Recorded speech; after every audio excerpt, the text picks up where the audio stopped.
The smile is on the wall again, drawn in blood-red paint, waiting for you before dawn. Under it, a note says, "Come alone, Patrick, one last time." After years of hunting Red John, your chest doesn't feel triumphant. It feels hollow.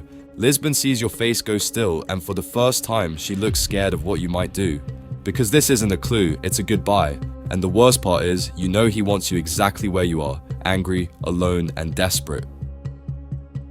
Chapter 1. The Message.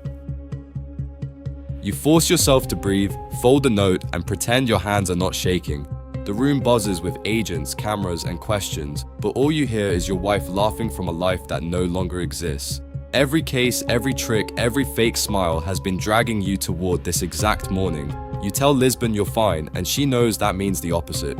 Cho wants a tactical team, Rigsby wants a perimeter, and Van Pelt wants to trace the paper. You want silence, because Red John never sends a message unless he is already 10 moves ahead. Then you notice a tiny smear beneath the painted smile, fresh strawberry scent, his old signature mockery. It leads you to a storage locker key taped behind the frame of a family photo at the scene. Inside the locker is a children's teacup, a cassette tape, and a map with one road circled in red. When you press play, Red John whispers, "You wanted the truth, so follow the ghosts." That's when everything changes. Chapter 2. The Ghost Road.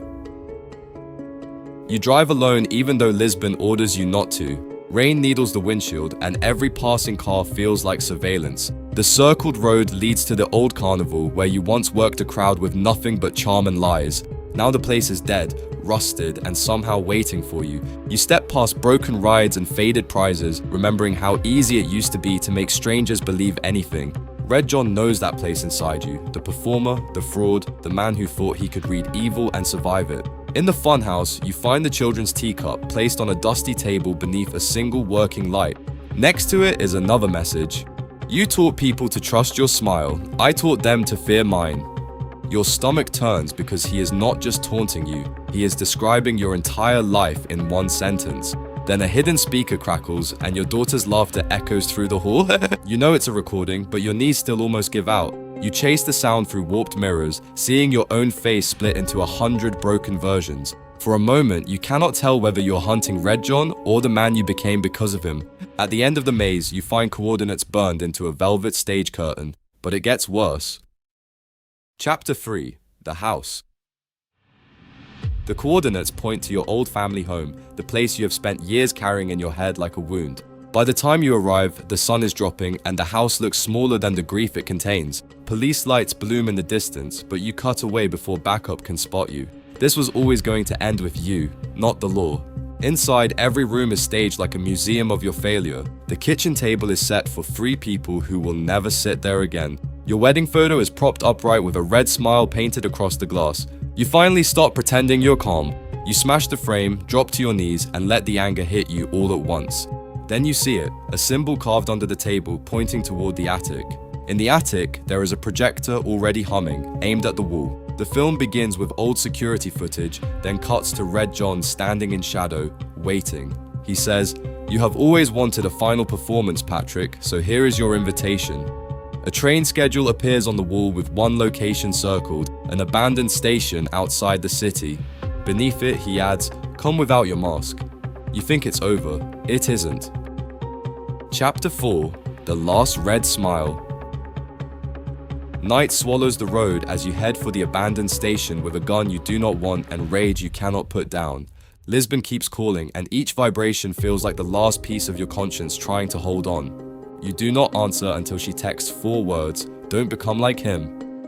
At the station, the platforms are empty except for flickering lights and the sound of a train that never arrives. You walk forward slowly, every footstep echoing like a countdown. Then you see him at the far end, still, composed, almost ordinary. Red John smiles as if you are 2 old friends meeting for tea.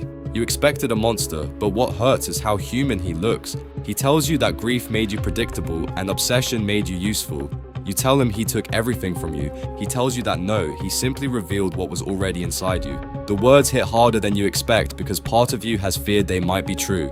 He steps closer and asks whether revenge will finally let you sleep. You remember your wife's face, your daughter's laugh, Lisbon's warning, and every empty morning in between. Your hand shakes around the gun, not because you're weak, but because this is the only moment you have lived for and the only one you fear. He leans in and whispers, "If you kill me, Patrick, I win twice." Then he smiles again, that same small, cruel smile that has haunted every year of your life. And that is the moment you decide. Ending. You lunge, grab him, and the two of you crash against the station wall in one desperate, ugly struggle. There is no elegance now, no magic trick, no clever speech, only pain, breath, and years of buried grief exploding at once. When it ends, Red John is finally beneath you, bleeding, stunned, and no longer larger than your nightmares. You look into his eyes and realize the truth you were never ready to hear.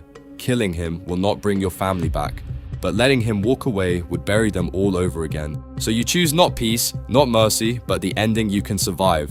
When the silence comes, it is not victory, it is emptiness with a pulse. And as dawn begins to break, you understand that finding Red John was never the end of your story. It was the moment you had to live with yourself again.